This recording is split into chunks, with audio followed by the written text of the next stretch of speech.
বলিউডের 3 খানের অন্যতম হলেন তিনি।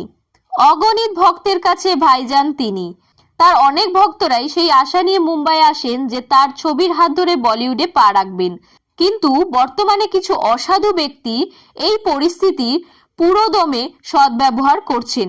লোক ঠকাচ্ছেন সালমান খানের নাম করে।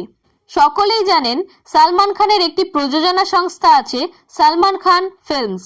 আর এই প্রযোজনা সংস্থার নাম করে কিছু অসাধু ব্যক্তি সাধারণ মানুষকে ঠকাচ্ছে।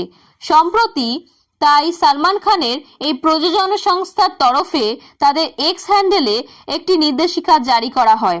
সেই অফিসিয়াল বিজ্ঞপ্তিতে লেখা হয়, এই পোস্টের মাধ্যমে জানানো হচ্ছে যে সালমান খান বা সালমান খান ফিল্মসের তরফে কোনো ছবির কাস্টিং করা হচ্ছে না।